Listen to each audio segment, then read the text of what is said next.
Jadi di antara mukjizat Quran itu kamalul bayinah. Kalau memberi penjelasan itu sempurna.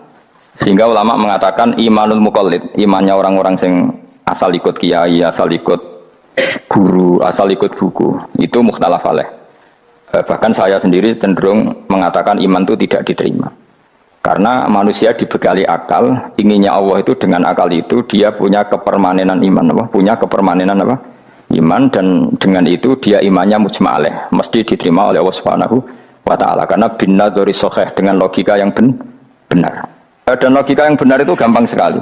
Beberapa ulama tentu tahu sekali, bukan sekedar tahu sekali, karena itu diajarkan Allah dan Rasul. Misalnya begini, kata Allah, saya kalau baca ayat-ayat ini itu sering nangis, karena Allah yang Tuhan itu sebenarnya tidak butuh kita. Seorang lagi, Allah yang Tuhan itu tidak butuh kita, juga tidak butuh iman kita. Tapi Allah ingin hambanya itu berakal, ya, karena agama itu liqaumi yaqilun, sehingga berpikirnya benar. Misalnya gini kata Allah, enggak apa-apa kamu menuhankan selain saya, itu enggak apa-apa kata Allah. Enggak apa-apa Yesus kamu katakan Tuhan, enggak apa-apa kamu katakan batu Tuhan, enggak apa-apa. Tapi tolong prosedur atau persyaratan menjadi Tuhan itu kamu lengkapi, yaitu punya prestasi menciptakan langit dan bumi. Kalau tidak semua surun semen kata Allah, sementing urun. Ya. Jadi sebetulnya itu kan rasional. Misalnya enggak apa-apa kamu merasa jadi presiden atau gubernur atau jadi wali atau jadi apa, yang penting prosedurnya dipenuhi. Itu kayak apa Allah baiknya pada kita. Sehingga saya berkali-kali, makanya menurut saya orang alim itu wajib memaklumatkan kalau dirinya alim, supaya jelas aturan mainnya. Yang dilarang Allah itu kan memaklumatkan alim kemudian ingin hadun nafsi, ingin salam itu template, dicucuk, dihormati, itu kriminal. Itu orang alim gendeng, gendeng sekali. Karena khasnya orang alim itu tentu cari ridhonya Allah, bukan ridhol khalqi, bukan ridhonya apa? Makhluk. Makhluk itu la syai', ada siapa-siapa. Dan kita harus baku seperti itu. Kenapa kalau orang alim nggak memaklumatkan kealimannya itu dikatakan salah? Karena fungsi orang alim adalah membawa bayinat, membawa ayat-ayat Allah, bukan kepentingan apa? Pribadi. Makanya Rasulullah nanti duka ngendikan idza zuharatil fitanu wal bid'u falyudhiril alim ilmahu wa illa fa'alaihi la'natullah wal malaikati wan nasi ajmain. Jika zaman akhir banyak bid'ah, banyak kebodohan, maka orang alim wajib menampakkan kealimannya. Jika tidak, maka dia mal'un, dilaknati langit dan bumi. Karena sebetulnya logika tentang Tuhan itu gampang sekali. Saya ulang lagi ya. Saya punya sekian contoh betapa tauhid itu mudah. Jadi kalau ada orang bilang ikhlas itu angel, Gus, ya dia sendiri goblok karena nggak tahu logika apa. Ikhlas itu justru gampang. Misalnya kamu ngamal demi manusia itu umurnya hanya berapa coba? Kan pasti mati.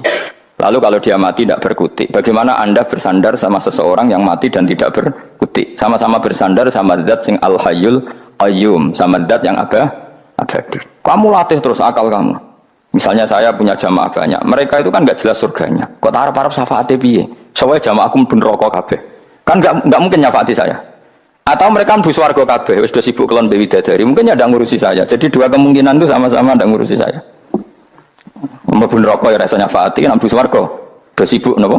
Ngeloni widadari karena trauma di bocah elek melarat macam-macam. Sehingga kiainya saja wis ora takok Gus Pak nang ndi wis ora takok. Wis ribet dhewe no. Nah, tentu saya juga sibuk sowan pangeran sudah itu makom saya sudah sibuk sowan pangeran. Kowe pesta seks sing kula sowan pangeran. Wa swargane ayate pokoke inna ansa'na gunna napa? Insa'a faja'alna gunna. Abkaro bar kelon dadi perawan neh berarti keloni berarti. Repot. Kula insyaallah melok daftar sing fa'ama in kana minal muqarrabin farohu warihan. Jadi surganya muqarrabin itu enggak ada sifatnya. Di situ enggak dibakas bidadari, makan-makan enggak, tapi farohu warihan. Satu surga yang sifatnya rohani. Karena enggak bisa disifati.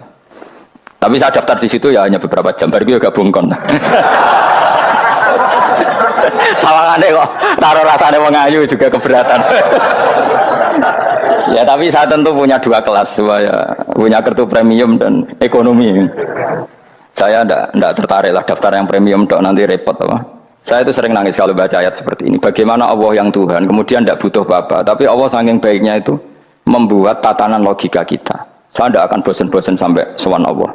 Bahkan andaikan saya masuk surga dengan faham ini, saya milih faham ini karena faham ini itu menguntungkan agama li'ilai kalimatillah. Sementara masuk surga itu hadun nafsi. Banyak ulama mengatakan, kenapa Anda tidak ingin mati? Padahal Anda mati masuk surga. Katanya, saya takut kehilangan momen sujud. Karena sujud adalah hak Allah. Sementara surga itu hakun nafsi. Keinginan saya. Tentu saya mendahulukan hak Allah ala hakin nafsi. Itu makam-makam yang... Dan itu nggak bisa Kamu copy paste, orang yang pada kelasnya akan merasakan seperti itu.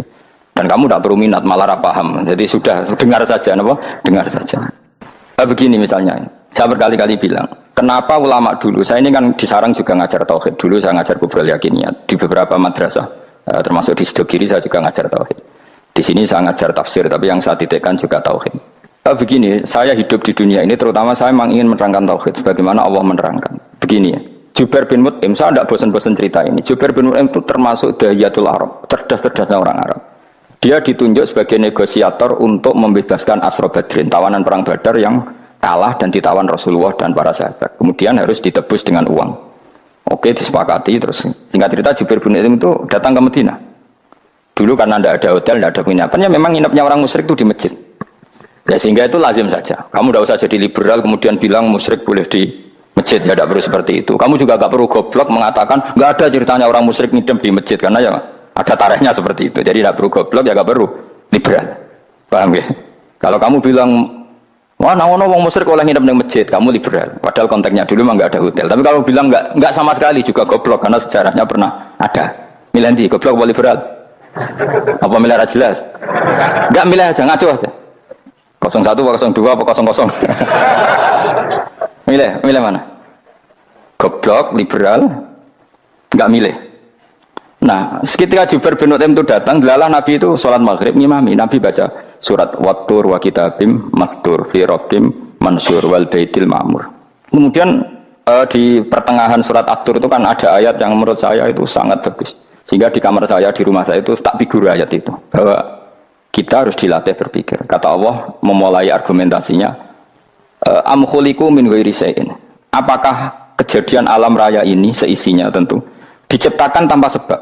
Misalnya begini, alam raya ini kata orang nihilisme atau komunis atau orang-orang paham nihilisme, itu kan dimulai dari ketiadaan.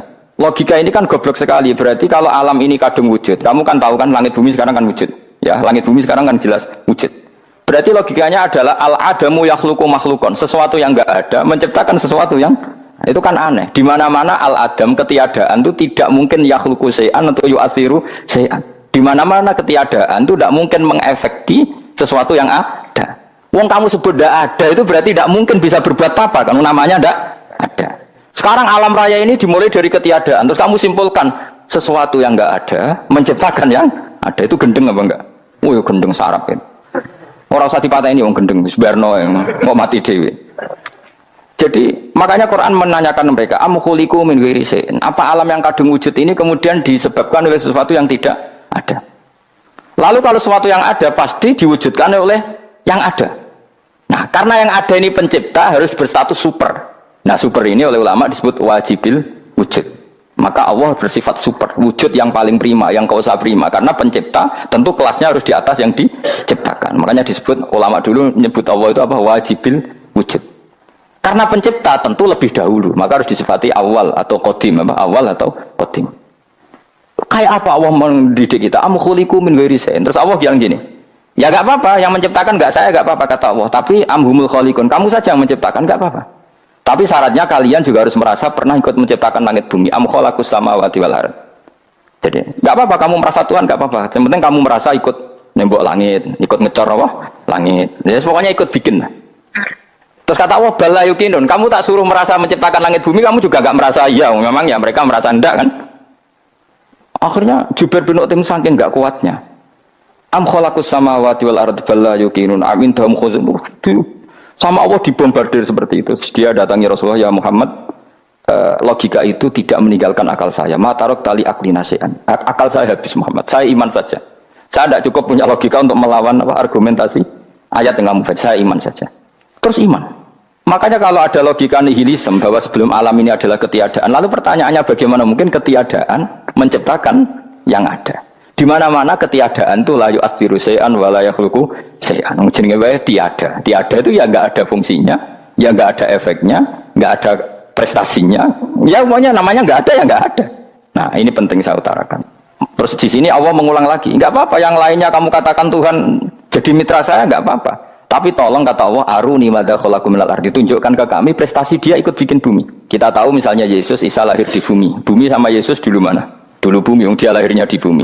Lalu dia melata di bumi, jalan-jalan. Kemudian dia mengatakan ini, Ini bumi Tuhannya saya. Jadi bumi kok enak, bisa aku sih. Tua aku sih, foto-foto pangeran aku dong. Lebih apa? Tua.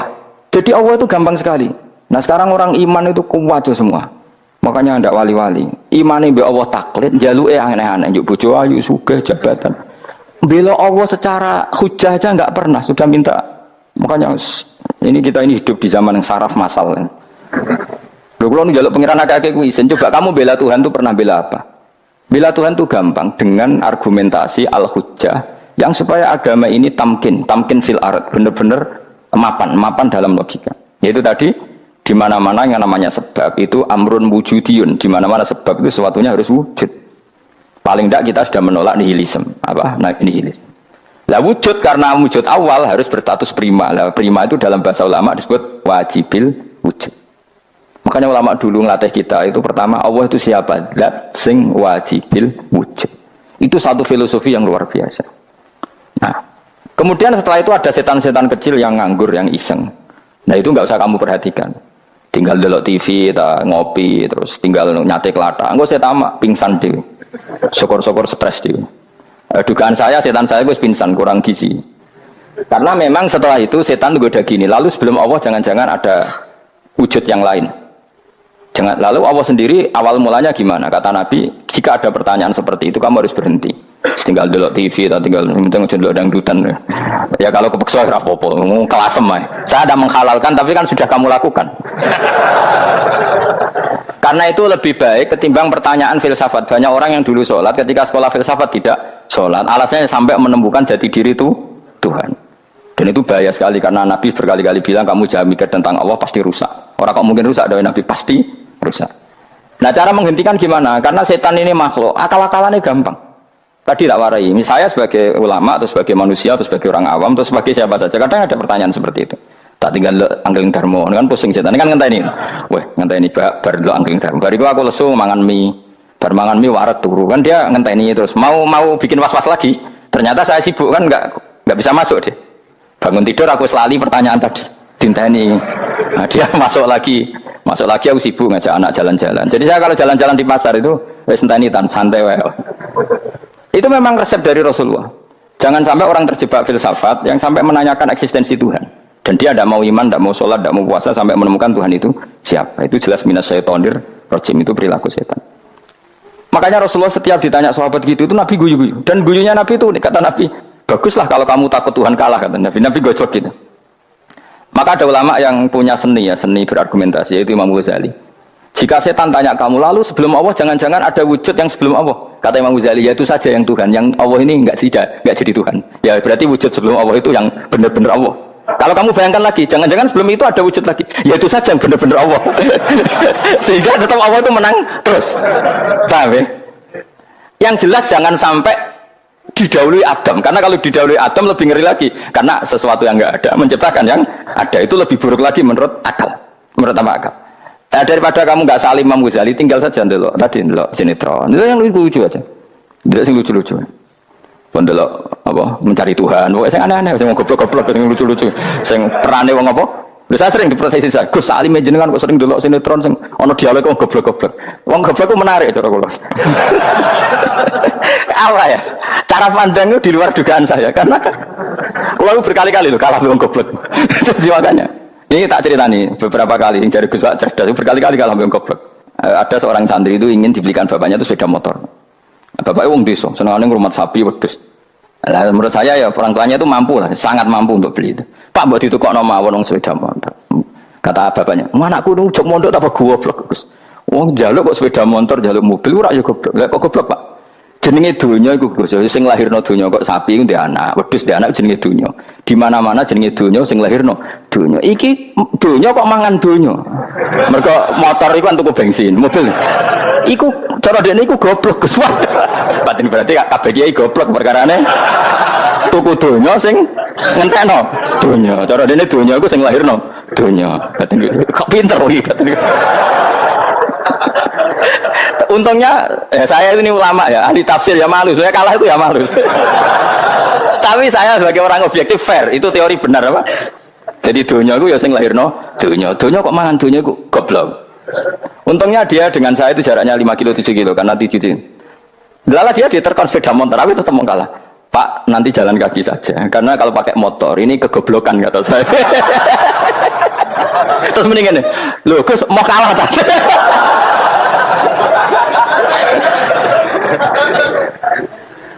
Wah kacau. Singkat cerita dia bersikeras, nggak mau beliin sepeda motor anaknya karena di mana-mana dunia itu sing lahir no dunia, nggak boleh dunia kok mangan. Ini satu kegoblokan yang agak ilmiah tadi. Nah Imam Asy'ari juga ngalami hal yang sama. Imam Asy'ari itu punya, kita kalau ahli sunnah kan dua partai ya.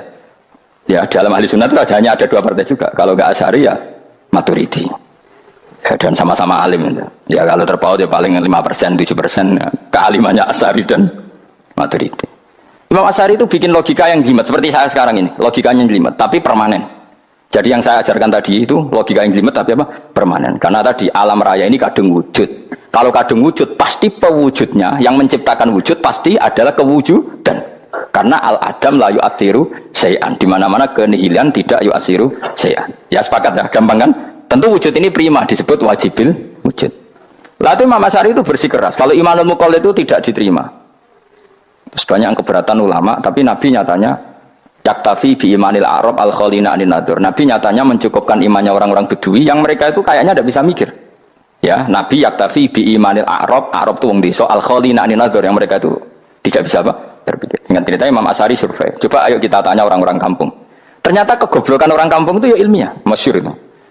Imam Asy'ari saja harus belajar dari orang awam, orang goblok-goblok. Kita kok ingin ya Badawi bima araf tarubak. Kowe kok iman be Allah iku bima araf tarubak. Lalu kamu tahu Tuhan kamu atas nama apa? Dengan logika apa? Jawabnya enak. Al-ba'ratu tadullu 'alal ba'ir wa atharul aqdam yadullu 'alal masir. Angger ana tletong ya ana ontane. Angger ana bekas delamaane wong ya ana sing bar liwat. Jadi misalnya ada bekas teracak anjing, berarti anjing habis liwat. Ada bekas apa ular ya berarti ular harus liwat. Ada bekas tercak manusia ya berarti manusia habis liwat. La wa hadzal alam atharun min athari qudratillah. Alam iki bekas mesti ana sing gawe. Jadi Mas Ari pinter juga, mesti logikane gak jelimet tapi agar ana tletong ana sapine. Ana teracake wong berarti ana sing bar liwat. Dene ngomong gampang wa atharul aqdam ya dulu alal masir. Nah, terus Imam Asy'ari habis itu ngendikan, ya sudahlah dengan logika apa saja. Meskipun karena zori hadal arabis bagaimana cara berpikir Bedui ini, sementing ada nazar. Apa ada nazar. Ya nazar apa saja. Misalnya orang ahli matematika mungkin bilang angka dimulai dari 1. 0 itu akal-akalane Khawarizm. Mereka ini kebingungan nulis 10. Tapi tetap angka itu dimulai dari 1. Kalau misalnya 1 untuk mecah kesulitan ya harus dimulai 0,1. Tidak bisa 0 tok. Jadi 0 dulu itu untuk mematahkan kalau jumlah itu tidak sampai 1. Tapi faktanya jumlah itu kan pasti 1 karena dimulai dari wajibil wujud. Khawarizm itu ya pintar matematika. Saya juga punya ilmu hisabnya Khawarizm. Itu kan dia karena kebingungan angka pecah. Misalnya 1 udah sampai 2, mau tidak mau harus ditulis 1,5 misalnya. Paham ya? Lalu kalau sebelum 1 tetap dia harus 0,5. Lalu hakikat 0,5 itu kan bagian dari wujud apa bagian dari Adam? Tetap bagian dari wujud. Jadi 0,5 itu kan khayal kuliah. Tak warai ya. Mungkin saya ada ahli matematika ala wong kampus, tapi saya tahu kan ala Islam itu lebih gampang. Misalnya gini. Sesuatu itu kadung kamu putuskan itu satuannya 1. Tentu ketika separuh kamu katakan baru separuh. Tapi sebetulnya ketika satuan itu kamu katakan 10, yang separuh itu sudah 5. Itu kan terserah sing bagi, no? Terserah sing bagi. Ya iya dong, misalnya 1 juta, 5, 5-nya artinya apa coba? 500 ribu kan. Sekarang kalau 100 ribu, 5-nya jadi berapa? 50. Kalau 1,5 jadi. Nah itu kan terserah satuannya apa? Tapi tetap dari 0,5 itu tetap menunjuk sesuatu yang wujud, yaitu 5-nya sebetulnya apa? 5 yang separuh tadi. Paham sih kalau maksud? Tetap nggak bisa sesuatu dimulai dari apa? 0. Nah, makanya kata Abdul Hamid Khan kalau dalam mendidik tauhid, itu gampang saja tadi. Alam raya ini kadung maujud, kalau kadung maujud pasti disebabkan oleh sesuatu yang wujud. Karena wujud pencipta harus berstatus prima. Lah prima ini atau premium ini kita sifati wajibil wujud. Atau kamu katakan apalah kausa prima atau musabibul asbab. Nah kelirunya kita dalam berislam itu, kritiknya para ulama, kita ini nyebut Allah dulu baru menceritakan status Allah. Kalau zaman Nabi itu dibalik. Status wajibil wujud itu kita terangkan dulu, baru yang oleh Islam itu namanya Allah. Paham ya? Kan beda, misalnya gini logikanya gini, kamu ketemu orang ateis. Saya ulang lagi, kamu ketemu orang ateis, terus kamu ditanya, lalu alam ini yang menciptakan siapa? Allah Jalla Jalaluh. Mesti kan tanya, man huwa Allah itu siapa? Kalau dulu Islam mengajarkan kayak gitu. Surat pertama turun apa coba? Iqra. Iqra itu gak nyebut kata Allah. Iqra bismi rabbika. Rabbika itu siapa? Alladzi khalaq. Sebutlah nama Tuhan. Yang berhak menyandang Tuhan adalah zat yang pencipta. Itu tidak ada kata Allah. Di surat Mudatsir, surat kedua, ya ayyuhal mudatsir kum fa'anzir wa rabbaka fakabbir. Bukan Allah fakabbir, wa rabbaka fakabbir. Sehingga cara berpikir gini dibalik. Sebutlah Tuhan kamu. Tuhan itu siapa? Yang berstatus Tuhan adalah zat yang berstatus pencipta. Nah, lalu pencipta ini oleh Islam dinamai Allah. Kalau orang ateis kamu langsung bilang Allah, man huwa Allah, berarti pertanyaannya Allah itu siapa? Lalu kamu jelaskan Allah adalah pencipta, Allah adalah wajibil wujud. Tentu lebih gampang kamu terangkan. Makanya Al-Qur'an menerangkan amkhuliqu min ghairi syai'in. Manane saya di sini manane ya Allah? Apa?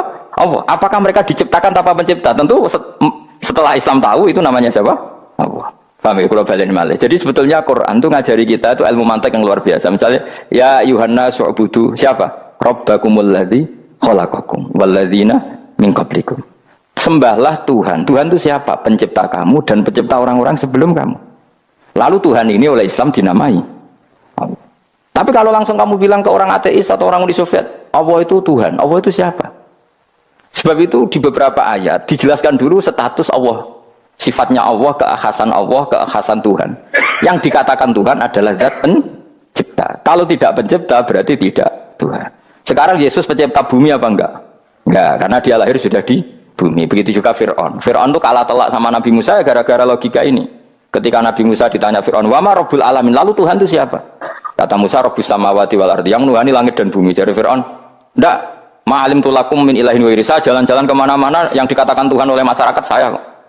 Nah, kurang ajar Fir'aun. Terus kata Musa, ya Tuhanku yang di langit. Terus manggil Haman Mesir, ya Haman ibn Ili sorkhalla ali abluhul asbab samawati fa'attoli ila ilahi Musa. Haman, bikinan saya piramida yang tinggi, aku akan lihat Tuhannya Musa. Ada enggak di sana? Padahal misalnya munggah tenan di pangeran ra iso didelok kan repot Nabi Musa.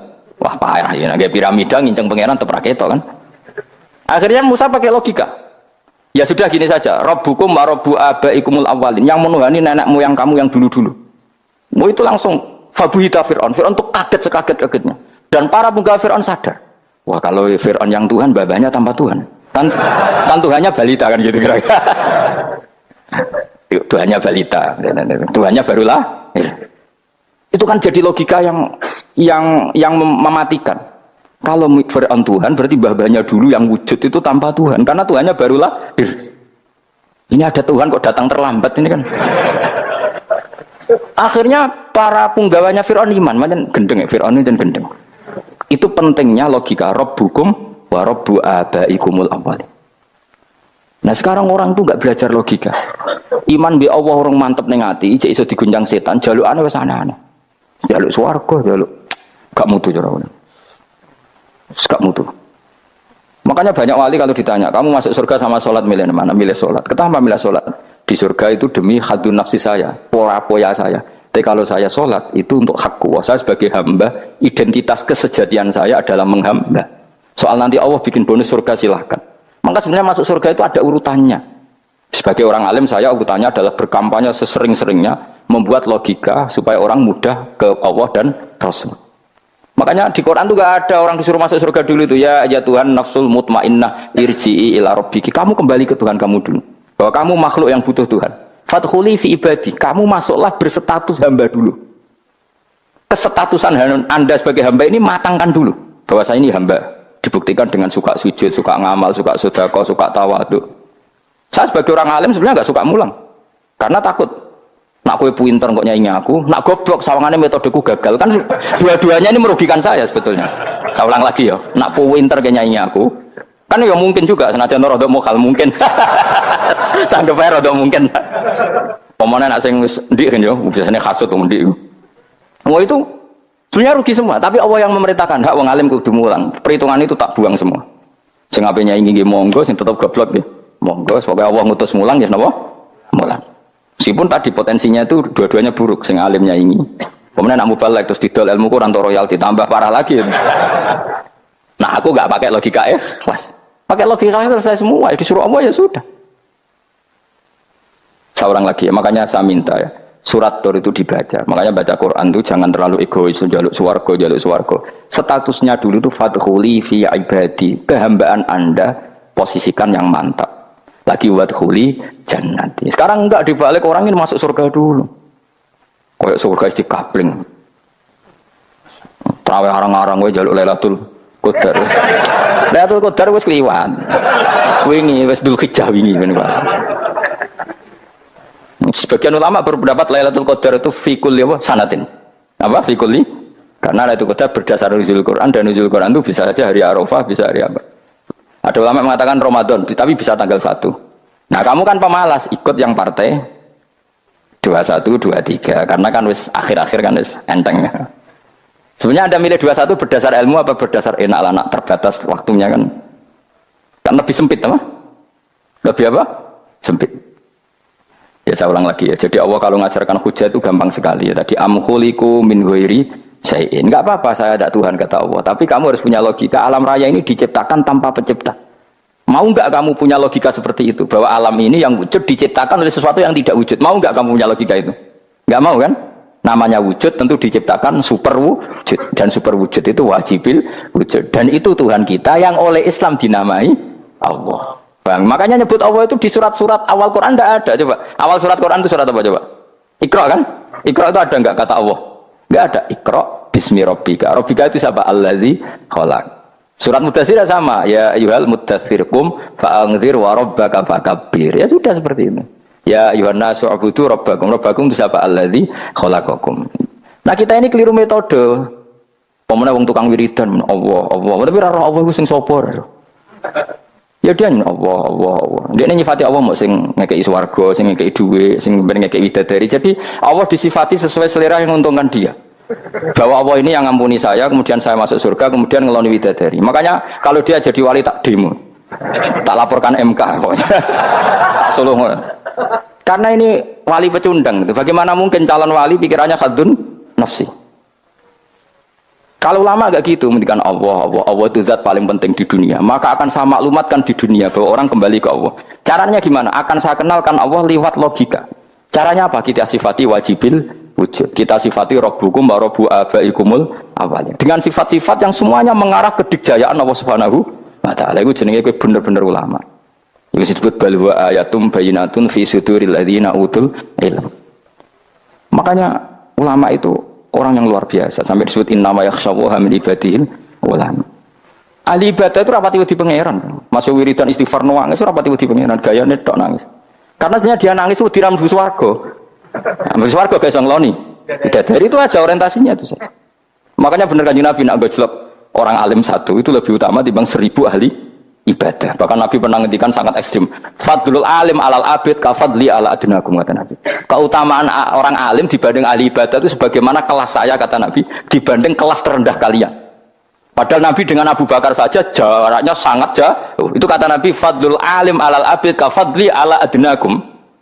Keutamaan orang alim dibanding orang abid sebagaimana keutamaan saya dibanding sahabat paling rendah. Karena tadi abid itu ada oportunisnya. Tapi kamu jangan benci abid loh. Karena kamu ya orang alim, orang abid. Saya saja yang kritik. Saya yang tanggung jawab di depan Allah.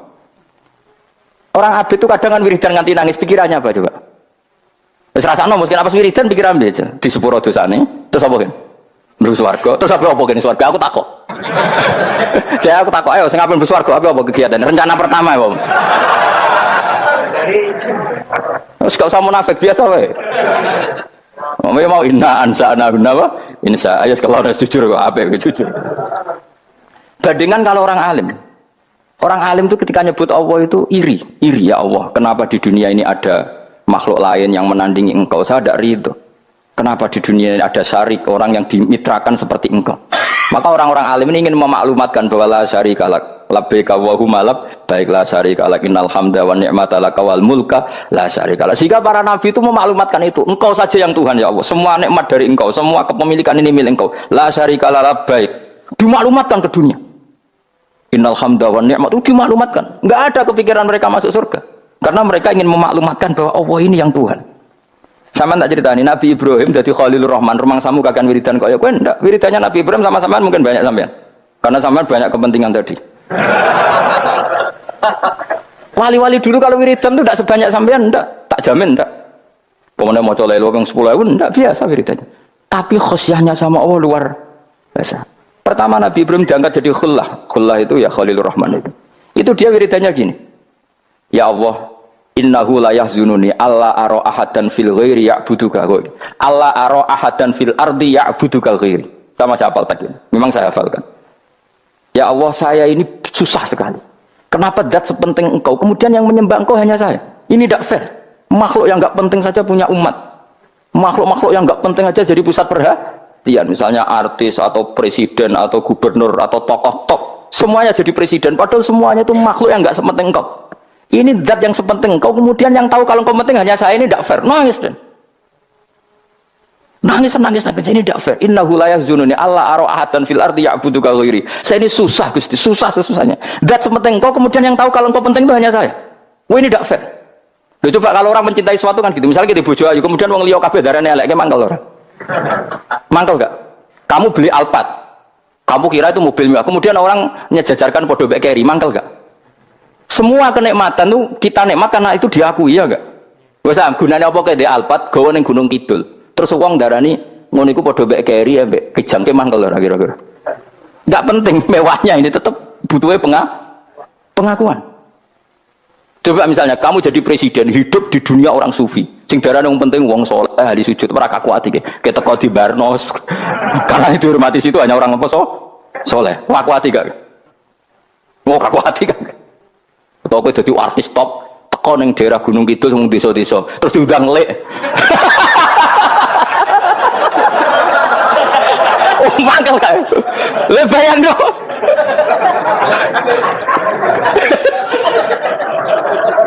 Oh, kamu menteri top, menteri BUMN, barang dolan itu iso diundang le. Matus walang le ngono.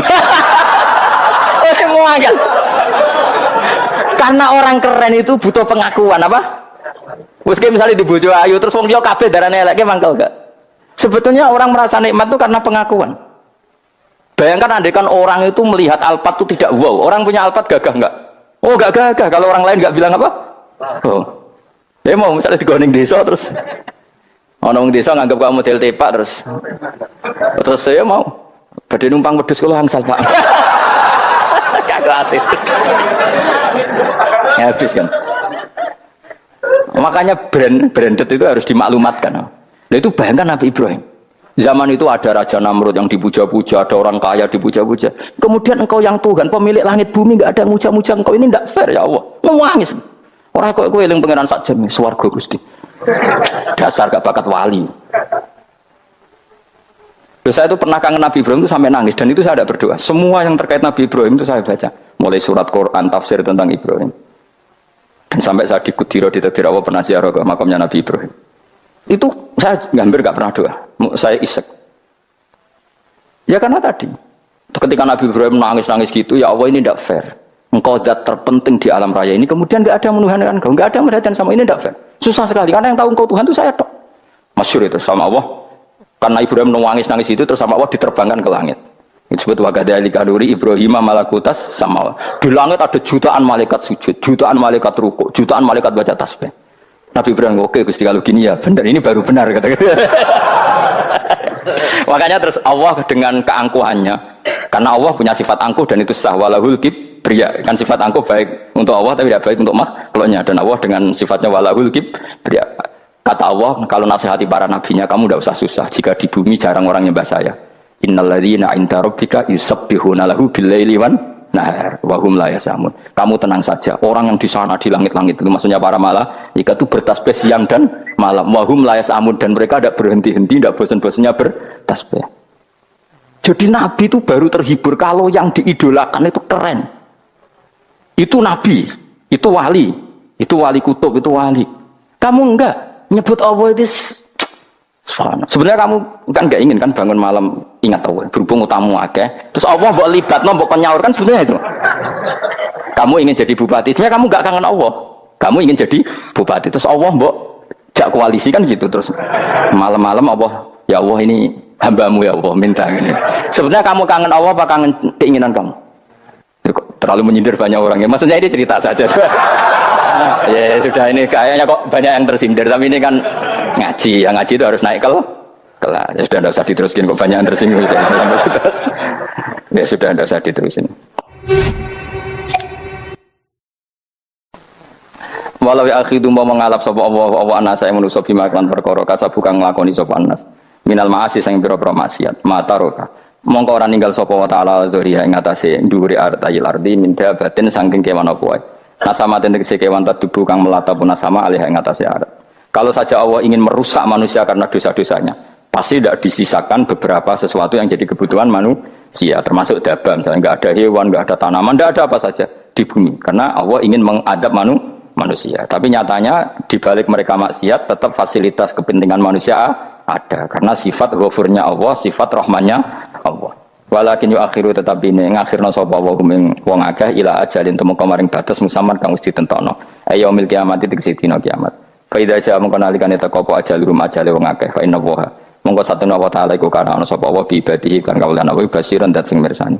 Fa ijazi mongko males sapa wa ing wong akeh ala amali ing atase ngamale wong akeh. Carane ngemales Allah tentu profesional atau prosedural bi isabatil mukminin kelawan ganjar wong mukmin wa iqabil kafirin lan nyiksa wong kafir. Ya jadi Quran itu gunanya ya membuat logika yang benar supaya orang itu menghindari kesalahan.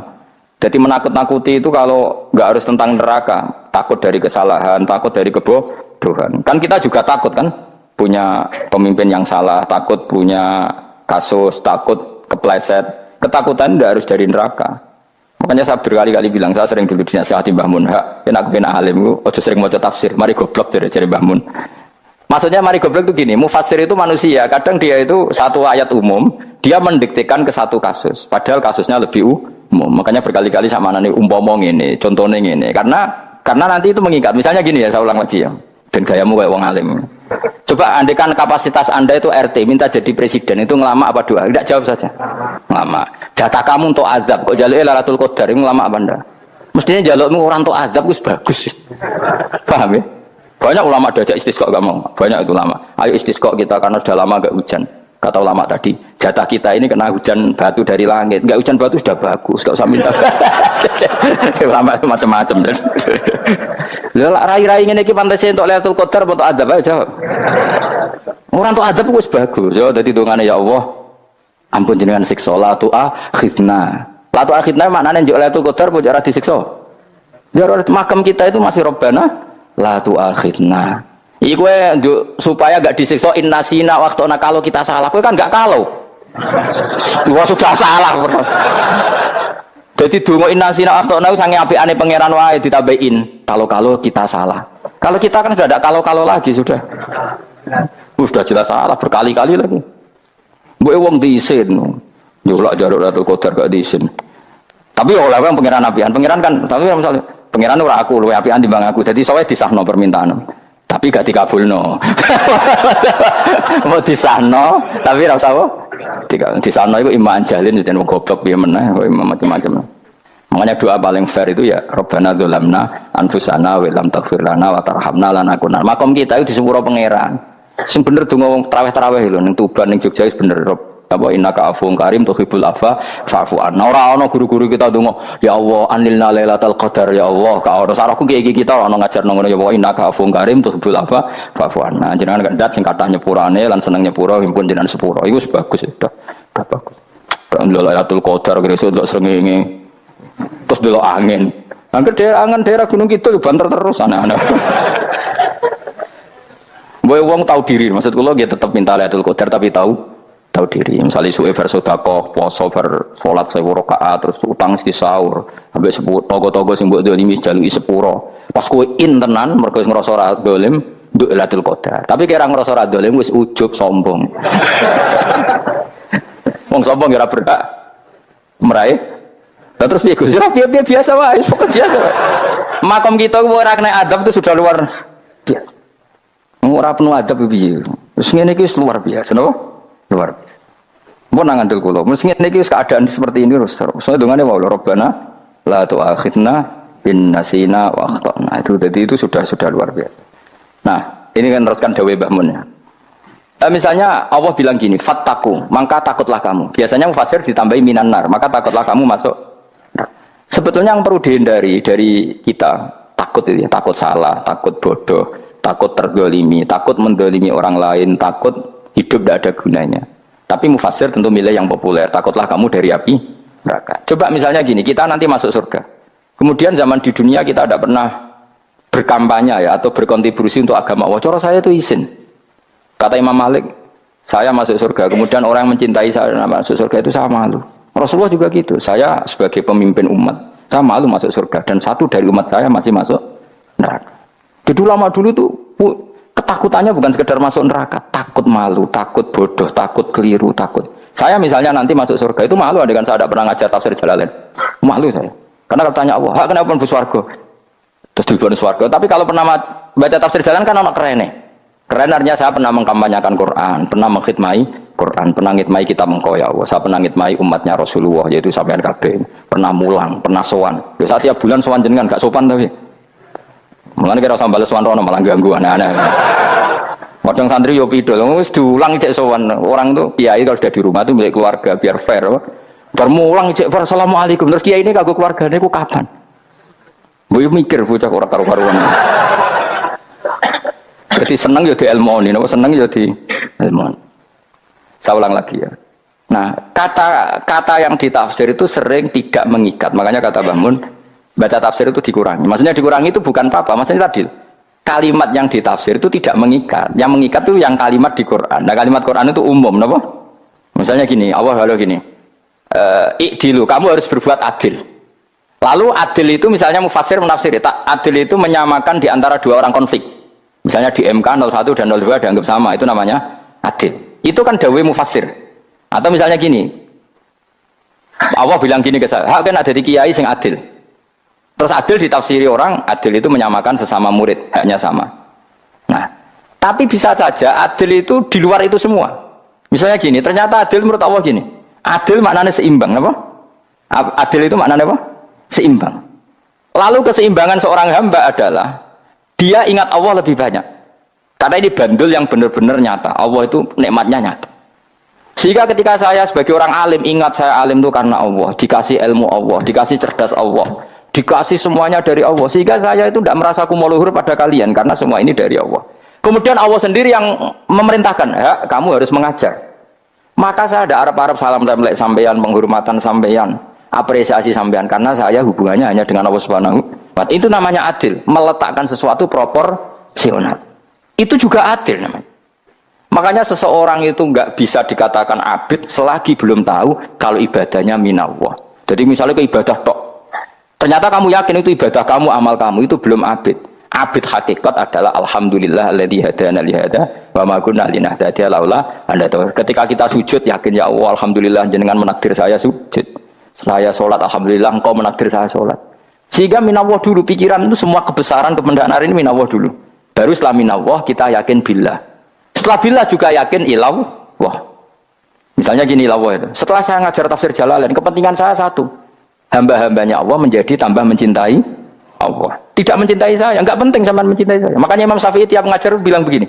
Wadidtu annal khalqa ta'allamu hadal ilma wala yahmadunani.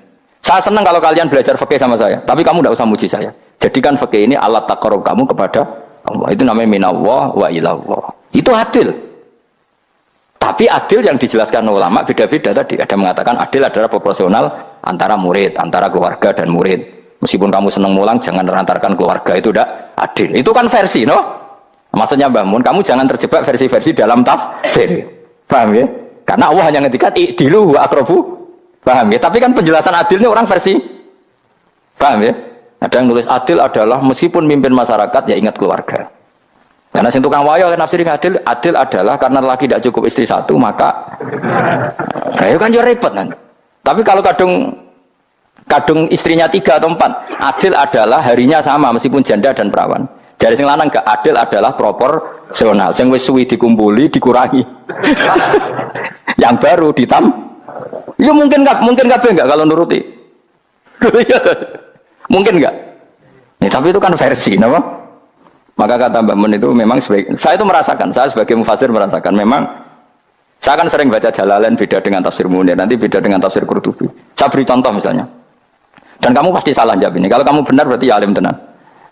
Wa idza darabtum fil ardi falaysa 'alaikum junahun an taqsuru minas shalah. Orang kalau pergi itu boleh enggak ngosor salat? Enggak, jawab saja. Boleh kan? Ngosor salat itu apa? Misalnya salat asar 4 jadi berapa? 2. Kalau isya jadi 2. Kalau subuh? Enggak, sudah maju lah. Maghrib? Enggak, kan yang bisa dikosor hanya berapa? Yang rubaiyah, yang apa? Berarti kamu yakin antak suruh minas shalah artinya 4 jadi 2? Yakin? Enggak, jawab saja. Yakin. Nah itu termasuk orang pinter ya. Berarti ilmu lagi sak trip. Ya? Sebetulnya kata Imam Qurtubi enggak. Ayat itu kan hanya bilang gini, kalau kamu bepergian maka kamu boleh menyendak sholat. Qasru itu memotong. Dari aturan yang dulu 4 menjadi 2. Sebetulnya tidak hanya itu tok. Aturan tidak boleh membawa najis menjadi boleh. Aturan harus tumak ninah menjadi tidak harus tumak ninah. Misalnya kamu sholat dalam keadaan perang, wajib tumak ninah apa boleh sambil lari-lari? Boleh sambil lari-lari. Boleh gak ketika perang kamu sholat sambil menghadap tidak ke kiblat? Boleh. Makanya antak suruh minas sholat maknanya apa? Jika kamu pergi, maka dalam konteks itu kan perang ya. Ayat itu memang konteksnya perang. In khiftum ayyaftinakumul ladzina kafar. Jika kamu dalam keadaan perang, maka boleh memangkas apa yang pernah wajib dalam aturan sholat. Paham ya? 4 menjadi 2. Keharusan menghadap kiblat menjadi tidak wajib. Membawa najis sholat sah enggak? Enggak kan? Tapi kalau dalam perang, kemudian pedang kamu ada najisnya, boleh dibawa enggak? Boleh. Jadi maknanya taksuru a'ammu min ayakuna qasra sholat wa a'ammu min ayakuna wajibati sholat yang sekarang enggak wajib. Semua itu namanya juga meringkas kewajiban. Berarti namanya nih, jika kamu dalam keadaan perang maka boleh memangkas sesuatu yang dulu wajib menjadi tidak wajib, yang dulu haram menjadi boleh. Tapi mufassir mencontohkan qasrus salat hanya 4 menjadi 2. Dong ya. Oh ya, nek alim ngono tenan wis dokter tafsir san. Engko tak iku sudah dhewe. Tapi ora perlu orang lain ngakui. Jadi itu contoh kecil. Jadi mufasir karena kebetulan dia tahunya hanya qasru sholat itu 4 jadi 2, dia itu. Padahal di tafsir lain diterangkan qasru itu artinya menyingkat atau mencendak atau memangkas. Dulu wajibnya sholat itu nggak boleh bawa sesuatu yang najis. Tapi kalau sholat dalam keadaan perang dan pedang kamu ada darahnya, boleh nggak dibawa? Boleh. Bahkan Allah menyuruh dibawa. Dan boleh nggak madhep kiblat. Fa in khiftum farijalan auruk banataki faida amintum fadzkurullaha kama allamakum. Ketika keadaan aman baru sholat sesuai standar. Nah berarti kan ada qasru sholat, ada pemangkasan aturan sholat. Kayak misalnya begini, dalam keadaan normal boleh nggak kamu motong pohon pisangnya tetangga tanpa izin? Nggak boleh kan? Tapi misalnya ada banjir bandang, kemudian kamu bisa selamat kalau motong itu, wajib izin apa malah haram izin? Haram izin, harus kamu langsung potong, karena kalau tanpa begitu kamu dan yang punya wajib meridhoi. Kalau gak meridhoi disalahkan syara malah. Paham ya? Jadi ini penyolongan yang wajib. Tapi tak coba potong kayak ngelangin, terus gedangnya mbok pangan, itu berlebihan. Karena Allah memaklumi hanya untuk ngelangi. Jebule wis menisan lah itu di luar izin syariat apa? Di luar izin syariat. Itu melampaui batas itu. Syaratnya boleh itu ghairu baghi wala famani turra itu darurat caranya ghairu baghi wala dan tidak boleh melebihi batas. Ora ape ngetok gedange jupuk sik sing mateng dipangan terus diketok. Ora oleh. Paham jelas ya. Makanya kalau ngaji tafsir ya saya kan berkali-kali ada makna di tafsir Imam Suyuti saya tambahi umpamanya ini. Maksudnya umpama itu supaya contoh itu tidak mengikat. Jadi yang disebut beliau itu satu dari sekian potensi ribuan contoh. Ya kayak tadi misalnya antak suruh minas sholah. Itu umumnya ulama membayangkan qasru sholat yang 4 jadi 2. Padahal enggak, maknanya meringkas aturan dari wajib menjadi tidak wajib. Bahkan sebagian aturan itu dikatakan haram, tidak haram. Itu tadi misalnya bawa najis atau teman kamu mau dibaca orang kafir, terus kamu bilang, hei hati-hati, itu tidak batal kalau dalam sholat siddatil khauf. Paham ya? Jelas? Semaju lah, malam terlikur Lailatul Qadar.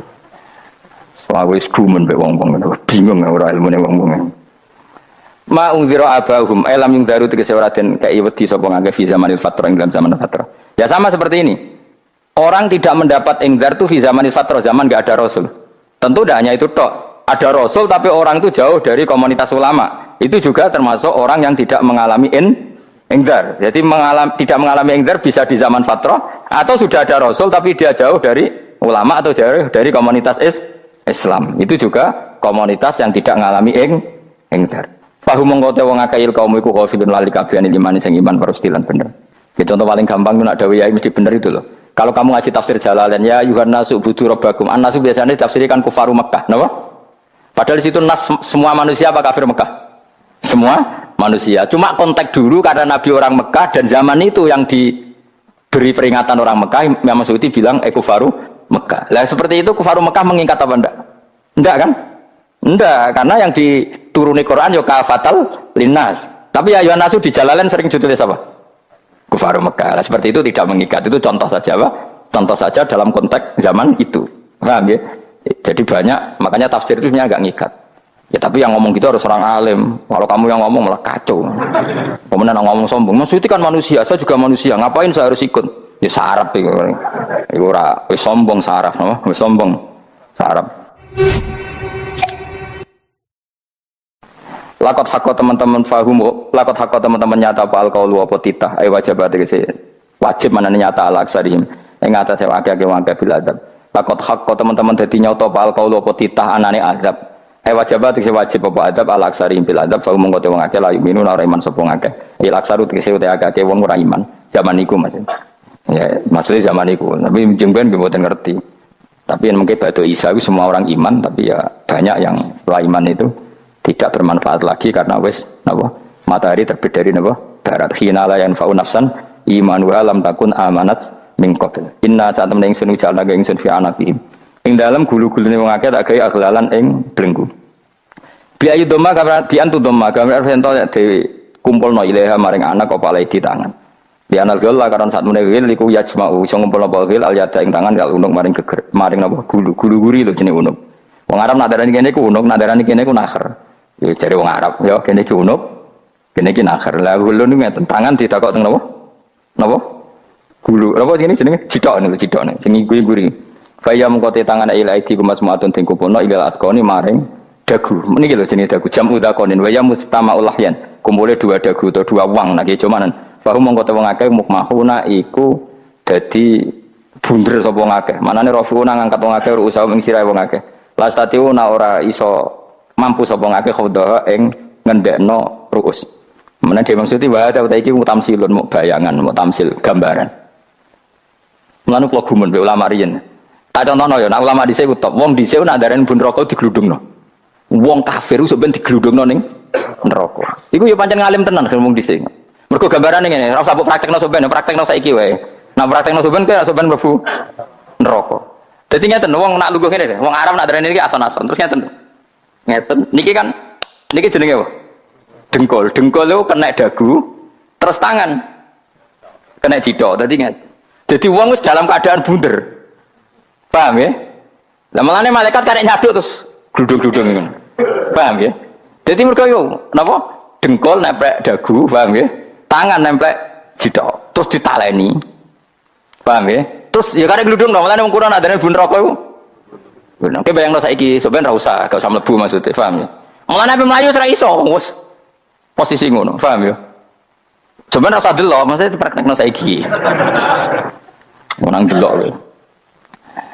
Lah dawuh Imam Suyuti wal muradu te kang den kersakno iku annahum sak temne wong akeh la anu nek ora tunduk sapa wong akeh imane maring iman. Wala faduna nek ora tunduk sapa wong akeh ora ndilukno ru'usau ing sira wong akeh lagu krana iman. Iki tapi dawuh Imam Suyuti. Tentu tidak semua ulama sependapat. Jadi cara Imam Suyuti semua yang dikatakan Quran ini mau tamsil, artinya mereka tidak tunduk, maknanya tidak menerima iman. Ya, tapi itu cara Imam Suyuti. Ulama lain yang mengatakan tidak, memang orang kafir ketika masuk neraka dalam keadaan seperti itu dan digeludung. Ya tidak apa-apa, sama-sama benar. Ya sama-sama benar karena ya Quran itu milik bareng, ya. Milik bersama. Jadi kan banyak kalimat kayak tadi mengkosor sholat, meringkas sholat. 4 jadi 2 yang meringkas, paham ya? Dari aturan ketat menjadi agak longgar juga meringkas. Jadi semuanya namanya memotong apa? Memotong dari 4 menjadi 2 ya memotong, paham ya? Dari aturan wajib menjadi tidak wajib juga memotong. Nah, itu kan sama-sama benar. Lihat nanti konteksnya. Wajah analan gawe sapa ingsun mimpeni aidim saking ngarepe wong akeh sadan ing tutup. Wa min khalfihim saking gurine wong akeh sadan ing tutup. Fathisin sadan wa dhammiha lan dumai sin sudan fil maudhi'in ing panggonan loro. Faksena mongko ngekei gelap ingsun ing wong akeh, fa mongko te wong akeh lagi sirun lan ningali sapa wong akeh. Tamsilun iki ya contone aidon disat diturukil iman maring ketutupe dalan iman alih ngatasi kufar. Nah, cara Suyuti kabeh iku mau tamsil. Dadi ngene. Dari depan kami kasih tutup, dari belakang kami kasih tutup, kemudian mereka saya kasih kegelapan. Maka mereka tidak tahu. Mananya apa? Dari arah depan yang mereka enggak ngerti pentingnya iman, dari arah belakang yang mereka tidak ngerti pentingnya iman, maka mereka buta, artinya tidak iman. Itu dari Imam Suyuti. Tamsilun aidoni hanya perumpamaan lisat diturukil iman, yaitu tertutupnya jalan-jalan iman. Nah, tapi ulama lain mengatakan ya enggak, memang pernah ada peristiwa di mana orang kafir ngepung Rasulullah dan mereka dari depan matanya dihalangi, dari belakang dihalangi, sehingga ketika Rasulullah keluar mereka tidak melihat. Itu ya nyata ya. Jadi makanya ngaji ya. Jadi ben keren. Oh ini ada sekian tafsir terus gue ngomong kan kayak wong alim keren. Nah takoi kata siapa? Ono rekamane. Tapi orang ngaji dhewe. Nah takoi kata siapa? Ada rekamannya. Lah aku takoi ada kata siapa Gus? Tak dudono kitabe. Lah aku dudono rekaman. Iku wis apik zaman akhir wis maju. Sok sing rido kan. Enak kok Kang, jadi orang alim gue enak. Nanti itu jadi orang alim ya rugi. Tadi nanti kan gitu. Syabdul Qadir masuk surga. Entah ini gelombang kedua dan para penggemarnya. Jadi akhirnya sing alim tenan yang bisa warga, sing kedua dan para penggemarnya. Gue rasa alim Kang, cukup penggemar. Dia tahu sebenarnya rugi kan. Gus Pak masuk surga kedua dan para penggemar. Waduh. Terus jebule padha ae. Itu saking rahmane Allah. Kenapa? Kan masyhur itu hadis itu. Rasulullah itu ada sahabat nangis, enggak bisa tidur nangis. Berhari-hari gak bisa tidur nangis hanya karena ingin punya satu pertanyaan. Lama-lama ketemu Nabi, ya Rasulullah sudah berhari-hari gak bisa tidur, ingin menanyakan ini tapi tidak berani. Coba kamu tanya saja, ya Rasulullah, saya ini kalau mati, engkau kan suatu saat dipanggil Allah, ada ketemu engkau. Makanya mumpung sekarang saya tak melihat wajah engkau sekuat-kuatnya, sepuas-puasnya. Kata Nabi ya. Terus, kenapa? Ya kalau engkau di surga, saya di neraka kan gak ketemu lagi. Atau kalaupun kau di surga kan kelasnya beda, kan tidak ketemu lagi. Jadi kemungkinan dua-duanya itu tidak ketemu kata. Karena tadi bisa saja, ya, artinya Nabi karuan di surga, saya di neraka tidak ketemu. Atau engkau di surga, saya di surga pun beda kelas, ya nggak ketemu. Terus kata Nabi, tidak begitu aturan mainnya. Almarhum ma'aman ahabba. Orang itu sesuai yang dia orang bersama orang yang dicintai. Jadi ya saya harus ikhlas kalau kamu saingi nanti. Ya, takdir no. Pasawanan di bodoh kali mengatasi mengakai angker tahu itu ngekei peringatan sirah gumeng wangga kita kikil hamzah dan angker ta. Web dari saniyati alifan angker tahu mata sili ala nasil hamzah. Web itu kali alifan ngelakon alif benar musahalan dan hamzah sing ditasil wal ukhralan ya watarkilan tinggal itu kal. Amlam tungvirhum. Wong rais bakat kafir. Mbok eling no cek rambu eling no tetap layu minun ora gelem iman. Lah sing iman itu sapa inamatung diru mestine ngeling no sira. Maksudnya yang fa'u tegese manfaat itu ing daruka peringatan sira. Peringataanmu manfaat man ing wong ittaba kang anut sapa man adikra ing Quran il-Quran atis Quran. Wa khasyalan wedi sapa man ar-Rahman ing Allah Rahman bil ghaibi padahal ora roh pangeran. Ya khofa tegese wedi sapa wong ing Allah, toh walam yara ora ningali sapa wong ing Allah. Nane bil ghaibi itu apa? Takut Allah dalam keadaan toh dia tidak melihat Allah lang. Mergo tak tafsiri bil ghaibi barang gaib ning Indonesia terjemahannya hantu. Melihat alam gaib itu maknanya apa dalam bahasa Indonesia? Hantu. Maknanya bil ghaibi rata terjemah apa? Ya namanya ini wakosya alam di sopong ar-Rahman yang wasir Rahman bilway padahal dia neroh langsung ya orang usah diterjemah ya terjemah itu barang gaib malah repot babasiru monggo ngekei berita gembira sira ing man bimaghfiratin kelawan pengemuranan wa ajrin dan ganjaran karimin kang terhormat. Orang yang seperti itu yang ikuti Quran dan takut Allah itu layak mendapat maghfirah wa ajrin karim wa ta'ala juru karim wal jannatu swarga. Inna satu ingsun wa nahnu ya ingsun iku nuh nguripno ingsun al mauta ing wong sing mati libasi krana pas. Wa natubulan nulis ingsun fil lauhil mahfuz ma ing apa wae kodamu kang nglakoni sapa ngake fi hayatihim.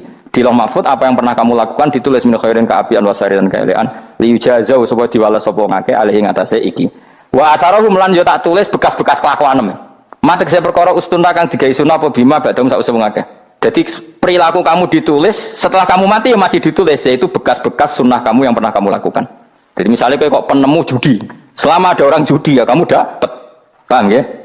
Paham ya? Loro gak ya? Makanya ulama ngendikan dulu tubalil amwat, tubaliman mata wa matat ma'ahu dunubuh. Bejo wong mati, kemudian dosa-dosanya melok mati pisan. Mana ini dia mati dalam keadaan tidak pernah melahirkan sunnah keburukan, paham ya? Tapi bejo wong sing mati, kemudian dia meninggalkan sunnah kebaikan yang diikuti terus. Kok sampean ini lo bener? Gak paham jalan lah, gue jalan kalau turun ngaji. Sehingga sebenarnya anak gak paham lah ya gue. Lo kok gue jalan dong? Bisa bapak gak paham lah ya gue. Itu sudah bagus. Apa? Bagus. Berarti pokoknya anut anak ya anut. Wah, pokoknya keren, pokoknya keren sama keren. Jadi nanti sebenarnya anakmu tuku jalan, takoki Pak, kok tuku jalan? Dhisik bapakku ning lemari iki ono jalan. Lah tapi dhisik bapak paham yo ora ya paham bodoh. Wis stop, stop. Jelas ya gitu, anak tuh rumah angkot damu wa atharoh. Makanya sisa-sisa amal kita, bekas-bekas amal kita semuanya adalah ditulis sampai Allah Subhanahu wa taala. Mane kula kepengin jenengan nate syukuran, pisan-pisan nate syukuran. Pertama anak kita bisa sholat. Guling-gilingan banyak orang syukuran perkara ulang tahun. Kenapa pertama anak kita bisa sholat, kita tidak pernah apa? Syukuran. Padahal sholat itu yang menjadi identitas anak kita, kehambaannya ila yaumil kiamah. Mbok ya orang itu gitu. Sehingga nanti anak kita tuh senang sekali. Itu saya itu kalau agak marah, itu anak saya yang paling kecil, baru umur 6 tahun. Itu tahu-tahu bilang, "Pak, saya sudah sholat." Karena dia tahu, saya itu paling terhibur kalau ada berita sudah sholat. Jadi itu penting supaya orang itu tahu orientasinya bapak itu sholat. Jadi jangan sampai terus anak kita kalau ulang tahun syukuran, tapi pas sholat kita dingin-dingin saja. Lama-lama anak kita berperasaan sholat itu tidak penting. Buktinya apresiasi bapak biasa saja. Itu contoh kecil. Sehingga nanti tertanam, anak kamu tertanam, nanti cucu kamu tertanam. Jadi itu namanya asar apa? Asar. Jadi harus seperti itu. Jadi ya itu namanya asar. Makanya Nabi Ibrahim nggak berani minta uang sama Allah, minta rezeki nggak berani. Tapi kalau dia menyebut sholat dulu baru berani. Rabbana liyuqimus sholat faj'al afidatam minan nas tahwi ilaihim warzuqhum, kata Ibrahim, supaya mereka kuat sholat ya Allah. Nggak apa-apa kamu kasih makan supaya kuat sholat. Karena kalau Nabi Ibrahim hanya berdoa, ya Allah kasih mereka makan. Nah gue zino, gue demenan, gue judi. Nabi Ibrahim melok dosa. Makanya dimulai Rabbana liyuqimus sholat supaya mereka kuat sholat ya Allah. Nggak apa-apa mereka kasih makan. Tadi supaya di sholat jadi pokok. Kenapa kita makan? Supaya kuat sholat. Andai kan Ibrahim hanya berdoa supaya kasih makan mereka. Kemudian kekuatan itu dipakai maksiat. Ibrahim kan ikut dosa. Itu sirinya kenapa doanya Rabbana liyuqimus sholat. Ya. Jadi kata liyuqimus sholat didahulukan. Apa? Supaya mereka kuat sholat. Maka kasihlah makan, kasihlah rezeki. Jadi supaya sholat jadi pusat orientasi. Itu harus dilatih. Ya tentu kamu ngelatihnya sidik-sidik. Wong anake sapa kan gitu, tapi ini kan cerita aja. Maksudnya orangnya biasa lah, maksudnya biasa lah. Maksudnya aku mau cerita. Kowe gelo ya monggo, terus mutung ra ngaji ya monggo, gampang. Kowe ra ngaji, aku golek murid kok kowe gampang. Kowe golek guru kowe aku kangelan. Ya maksudnya sing gelem ngalah teko ini kan. Oh, liane larang kang nyewane. Wa asarohum lan bekas-bekasnya mereka. Makanya ketika Ahmad bin Hanbal itu ahli hadis, karena selagi riwayatnya dia dipakai, orang tahu Rasulullah itu karena ahli hadis. Bener yang paling hebat tentu qala Rasulullah. Tapi apa artinya qala Rasulullah kalau nggak diriwayatkan dari ulama sampai kita?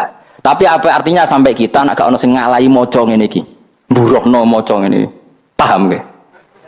Ayo jajal ke tuku kitab Musnad Ahmad. Nak ra roh gubedi larang ngono to. Mergo ora ono sing maca ra roh isine, paling mau kenangan apa? Gudi larang. Tapi baru kayak nasi moco kemudian bisa, ini juga asar. Coba hati kita andaikan direkam Allah, ingin kaya, ingin punya gunung, ingin punya alpat, ingin punya ini itu. Coba kalau itu nanti disetel di akhirat. Tapi kalau kamu ingin ngapalkan Quran kan setidaknya pas disetel juga keren. Ingin hafal Quran, meskipun tidak hafal-hafal gitu. Ingin hafal itu. Meskipun nanti kalau malaikatnya drengki ditambahin meskipun. Tapi insya Allah malaikat ada yang drengki. Tapi andaikan kita nanti tidak punya cita-cita ngaji, itu rekaman kita hanya itu. Ingin mapan, ingin kaya, ingin menguasai dunia. Betapa malunya kita kalau rekaman itu kita dengar di depan Allah. Padahal nanti niat ini yang dihitung. Faman kanat hijratuhu ila Allah wa rasulih fa hijratuhu ila Allahi wa rasulih. Orang yang orientasinya hijrah. Hijrah itu meninggalkan yang buruk menuju yang lebih baik. Hanya untuk Allah dan Rasul, maka ya dihitung ke sana. Jadi misalnya Pak Bima, Pak Aryo ngapalkan Quran, hafal-hafalnya. Tapi berarti perjalanannya ini mencari ridhonya Allah, itu ditulis. Tapi kalau kita orientasinya ingin mapan, ingin sejahtera, ya ditulis. Ini ingin punya rumah 2, ingin punya rumah di berbagai provinsi. Ini coba kalau itu nanti direkam. Terus ditanya Allah, inginnya kamu apa sih di dunia? Dan itu bisa menjadi status kita. Ngeri kan? Kita ketemu Allah dengan status tidak pencari Allah dan Rasul, tapi pencari kemapa? Itu cara Mbah Hamid untuk mendidik supaya orang itu orientasinya kepada Allah dan Rasul. Disuruh ngapalkan. Ini Pak Aryo cerita, bapaknya hanya disuruh ngapalkan apa? Rabbana dalam urusan. Itu semalam nggak hafal apa. Dan alhamdulillah nggak hafalnya ditiru anaknya. Susahnya kemarin pas ngaji sama saya di kamar saya, saya punya kantor di depan rumah saya. Ya nggak hafal apa. bener-bener konsisten. Jadi dulu bapaknya itu ketemu Gus Mek di hotel, dia ajarin semalam enggak hafal. Akhirnya hafal lagi. Iya, tapi nunggu sekian tahun gitu. Jadi yang penting, jadi ulama dulu itu pinter cara menuntun umat menuju Allah dan Rasul. Diajarin. Akhirnya ada dzikrul ghafilin. Nah, itu penting orang itu menuju Allah dan Rasul. Setidaknya kalau direkam itu nanti saya ingin ya Allah dapat ridhomu. Kalau malam ilahi anta matlubi, wa ilahi anta maksudi wa ridhoka matlubi. Meskipun semalam hanya dilafatkan sekali, tidaknya Allah mencatat, ya Allah engkau yang kami cari, ridhomu yang kami cari. Kalimat itu kalau terulang-ulang itu menjadi mental dan lama-lama jadi status. Daripada sebelum tidur, kapan ya sugih. Jare Pak Bima, kapan gak jadi anak buah. Mbok nanti yang menteri ya mikir, semoga gak kena reshuffle. Gitu terus pikirannya. Nah ini kan kalau ngaji saya menyinggung, yang salah ada saya, sing ngongkor ngaji sopo. Saya makanya saya santai saja. Sampean kecewa malah bagus ya, karena nggak ngel-ngelo saya lagi. Saya dalam hal ini itu anut mazhabnya Imam Syafi'i. Imam Syafi'i itu saya punya kitab namanya Diwanus Syafi'i. Itu kalau orang tidak senang itu paling bagus baca. Pak Imam Syafi'i separuh kampung tidak senang jenengan. Ya bagus lah. Kalau nggak senang nggak akan utang duit, nggak pinjam mobil. Mau nggak senang itu kan nggak mungkin pinjam uang. Saya pernah ketemu seorang bupati cerita ini. Ya, terus saya sebut bupati aktif. Setelah saya cerita ini, terus Gus saya ingin ketemu jenengan empat mata. Setelah ketemu saya lucu. Saya akan cerita. Di antara wasiat bapak saya itu unik banget. Ngelola wong gedeng enak, sing ribet itu ngelola wong seneng. Jadi ngelola orang benci itu mudah. Yang ribet itu ngelola orang seneng. Itu mahal sekali. Itu dulu saya tidak paham. Bareng kenal wong seneng ngel-ngel no. Nah sing ra seneng kan sudah selesai.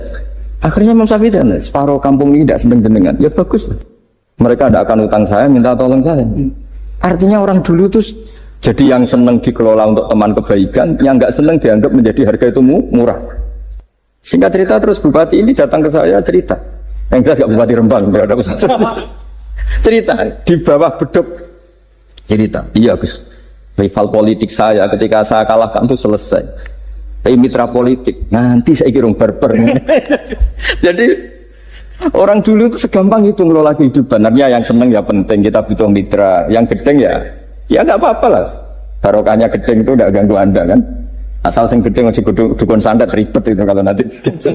Ketika Imam Syafi'i diceritain orang yang tadi nyium tangan jenengan, yang sama jenengan diluk hormat, di luar itu memaki-maki jenengan. Kata Imam Syafi'i, bagus lah. Berarti saya wibawa, di depan saya tidak berani. Jadi beliau seenteng itu melihat dunia. Jadi orang dulu itu, makanya mereka gampang jadi wali karena radhiyallahu anhum wa radu. Jadi orang yang melihat Allah itu sudah ridho, ya sudah.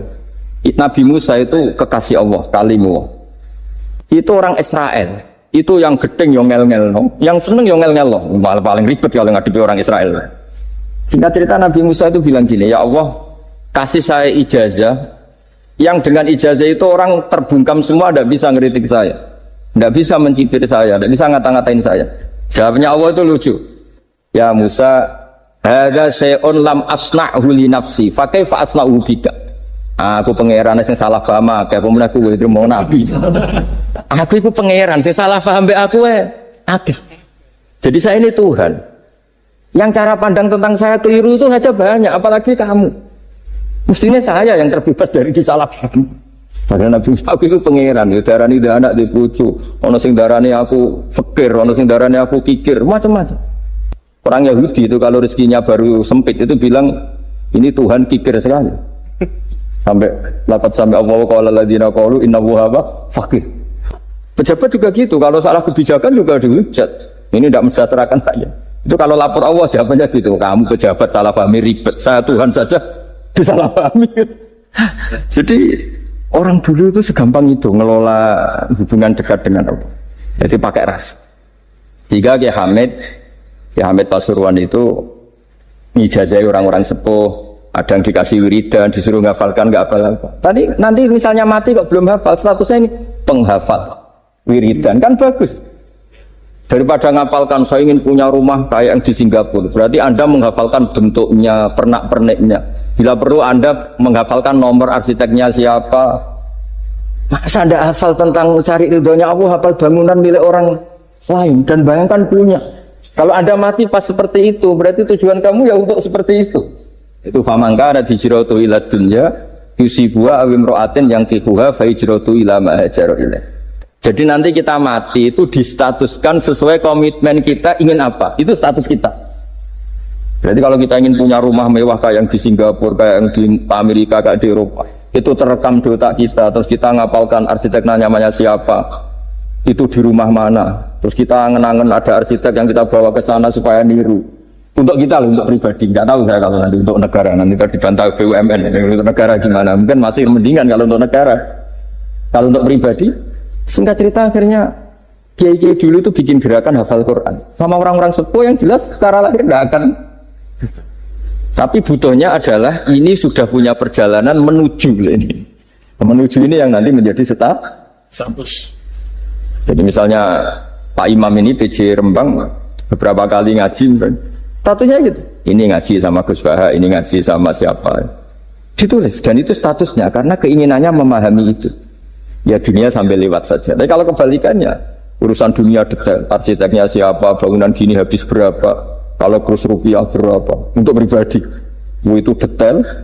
Pas urusan ngaji sekenanya, kadang sampai punya guru aliran sesat apa nggak tahu karena pas urusan akhirat sekenanya, akhirnya sedapatnya. Ternyata ada guru, ada kiai tapi dukun. Saking sekenanya urusan akhirat, tapi kalau urusan dunia makanya banyak orang ditipu oknum ya. Oknum yang sebenarnya nggak kiai tapi ngaku kiai, sebenarnya dukun. Itu saya kadang ya seneng. Senengnya itu betapa mereka diingatkan urusan dunia nggak pernah ketipu, urusan akhirat ketipu. Berarti apa? Urusan dunia detail, urusan akhirat nggak detail. Sampai dukun bermacak kiai saja sudah bisa nipu.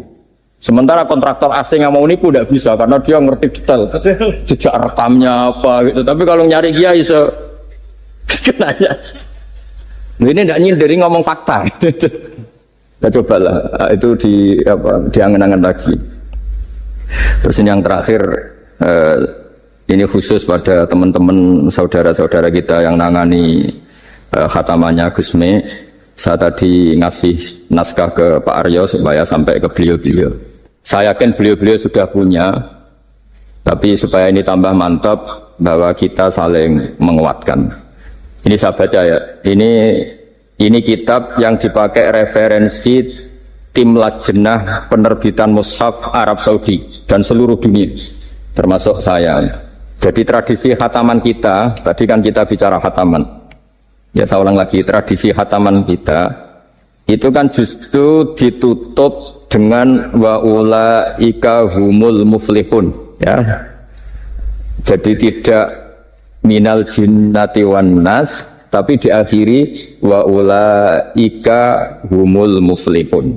Jadi khataman kita misalnya minal jinnati wan nas, biasanya yang baca Quran terus baca Fatihah, terus awal Baqarah sampai wa ulaika humul muflihun. Nah tujuannya adalah supaya kalau khatam itu memulai lagi. Ya kalau langsung an-nas minal jinnati wan nas berarti dia bangga dengan berakhirnya baca Quran. Pertanyaannya, dengan Anda ketemu Allah, seneng ya jagungan mau aku sebar. Betapa buruknya kita jadi hamba. Kayak kita dulu ketika ngaji, nah baru hure ngajinya wis bar. Berarti anggap guru problem. Makanya bangsa Indonesia itu ya agak lambat pinter karena sekolah juga ada problem. Pas masuk merengut, waduh sekolah. Pas bubar seneng, waduh sekolah. Jangan-jangan kita sholat juga gitu, ono adzan, waduh adzan. Jadi ini belum makam waqurratu aini fi sholat. Padahal cirinya orang baik itu menikmati sholat. Ciri utama suka ilmu ya nikmati pelajaran. Enggak, ini pelajaran bareng guru. Waduh, udah gitu matematika lagi. Waduh. Nah, kita baca Quran harusnya asik. Karena di situ munajat sama Allah. Ketika selesai harusnya nyesal. Waduh, baru asik sama Allah kok sudah selesai. Dan Allah punya alasan untuk menyalahkan kita. Karena kita misalnya baru seneng-senengnya pacaran misalnya. Kan tidak mau akhir. Kenapa pas seneng Allah seneng berakhir? Nanti kalau kamu ditanyakan gitu tidak bisa jawab. Nah pakai analogi itu makanya jangan pernah merasa akhir kalau baca Quran. Minal jinnati wan nas, terus baca Fatihah, terus memulai lagi. sampai Waulaika humul muflihun. Sebagai bukti ya Allah, ini khataman sementara. Tapi saya akan berlanjut lagi. Terus dimulai betul. Jika ijazah kiai-kiai kuno kalau orang haji atau umroh itu supaya kuat haji lagi, kalau ijazah kiai kuno itu sederhana. Disuruh ngomong gini, Ka'bah, ini saya mau pulang, milih rumah. Nanti kesini lagi. Kayak gitu. Sudah, Pak. Jangan setelah selesai ibadah haji seneng karena mau pulang. Berarti ibadah dianggap problem, rumah dianggap segala-galanya. Jadi itu ada filosofinya. Nah, ternyata tradisi seperti itu mudawan. Mudawan itu dibukukan. Ya, saya baca ini di kitab Ghaithun Naf'i, karangan Imam Waliullah As-Sofakusi. Saya baca saja. Nanti yang ngerti bahasa Arab biar diartikan sendiri, yang nggak ngerti nanti saya bantu. Takmilun. Nah, ini khusus para hafid tadi yang ikut khataman, mohon didengarkan. Takmilun. Fi masaila tata'allaku bil khotmi. Al-ula sabatan nasu anil maki min riwayatil bazi wa kumpul wa ghairihima annaman qara'a wa khotama ila akhirin nas qara'a al-fatihata ilal muflihun min awalil baqarah wa sa'al amalu bihada fi sa'iri biladil muslimin. Jadi mulai dulu kalau orang khataman itu ya An-Nas, Fatihah, terus wa ulaika humul muflihun. Dan cara seperti itu wasa al amalu bihada fi sa'iri biladil muslimin. Semua negara dunia ya sama seperti itu. Hanya tradisi yang dilakukan bapak saya sampai semua guru-guru kita, guru Quran, termasuk yang di Jantiko dulu, sama si dulu namanya Jantiko, lama-lama mantap itu. Itu sudah benar itu. Jadi mungkin teman-teman sudah melakukan tapi nggak tahu filosofinya. Ini saya bantu. Filosofinya adalah supaya kita tidak merasa mengakhiri baca Quran, tapi sekaligus memulai. Kalau aku niat ngakhiri tenan itu seakan-akan kan baca Quran itu problem. Terus ketika berakhir kita senang. Sholat juga gitu Pak Imam. Yang menjadikan umatnya Rasulullah Shallallahu Alaihi Wasallam dijamin surga itu diantaranya cara sholat begini Pak Arya. Saya hafal hadisnya itu. Abshiru ya ma'syaral muslimin. Ini kata Rasulullah. Hari ini Jibril muncul dan memberi satu pengumuman yang sangat menggembirakan. Apa itu? Umatku berstatus, ya ini kata malaikat Jibril. Umatku berstatus. Mereka itu fa'alu faridotan wantadharu ukhra. Melakukan satu fardu selesai atau addu faridotan wantadharu ukhra. Jadi misalnya tadi saya sholat subuh. Status saya ditulis oleh malaikat Jibril, "Bak, tadi sholat subuh." Dan ketika saya ditanya, "Hak kok ijek urip sampai jam 10, jam 11?" Ngenteni apa sholat duhur. Ketika sholat duhur selesai, orientasi saya ngenteni sholat asar. Begitu seterusnya. Sehingga statusnya umatnya Nabi adalah addu faridotan wantadharu ukhra. Komitmennya adalah melakukan satu fardu dan menunggu yang lain. Berarti kita dihimpit di dua kebaikan. Kebaikan sudah kita lakukan dan kebaikan yang lain kita cita. Kita sekarang ngasih anak yatim. Di hati kita juga ingin mengasih lagi. Ngasih orang miskin juga gitu. Begitu juga kebaikan-kebaikan yang lain. Sehingga kita dihimpit di dua apa? Kebaikan. Kebaikan yang kita lakukan dan kebaikan yang kita angankan ya, atau kita cita-cita. Ya sudah begitu. Sehingga dengan cara seperti itu orang Islam itu nyaman. Bayangkan kalau kita berstatus punya rumah dan punya rumah lagi, ingin punya mobil lagi, berarti satu sih minat dunia wa ilat dunia, minat dunia ilat dunia. Itu kalau pas mati, pas khayalnya begitu, Allah posisinya di mana? Ya ini sudah siap ya, setor ya, atau mana? Siap. Siap Pak Bunga ya? Ya, siap. Sampai berapa juz rencana? 30 tuh. 30. Sampai 30 juz apa juz 30? Juz 30 dulu. Jadi sampai segitunya guru-guru kita memandu, makanya terus dilatih zikrul ghafilin, dilatih apa supaya kalau kita biasa pergi kembali misalnya, rombongan kembali, mungkin kita istighfar.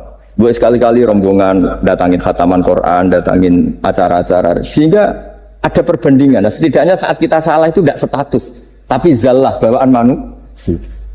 Tapi status kita adalah faman kana hijratuhu ila Allahi wa rasulih fa hijratuhu ila Allahi wa rasulih.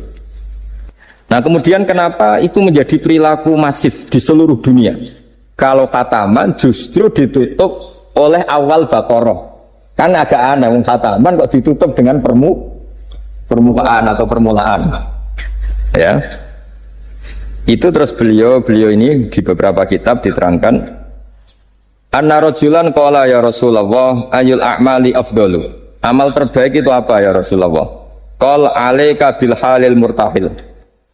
Terus wa ma halul murtahil? Qal sahibul qur'ani kullama khalla irtahala. Amal terbaik itu adalah amal setelah selesai ingin melakukan lagi. Apa itu? Orang yang menghafalkan Quran atau membaca Quran atau khataman Quran setelah selesai langsung dimulai lagi. Nah, ini di sini diartikan kullama faragha min khutmatin syara'a fi ukhra. Jadi satu khataman selesai kemudian lanjut lagi. Ya kan kalau kita misalnya orang kaya ke Singapura wisata, kan langsung mungkin sudah punya brosur lagi, mungkin mau ke New Zealand atau apa. Kenapa pas urusan khataman enggak itu? Buat jadi manusia itu yang benar gitu. Ya kira-kira gitu.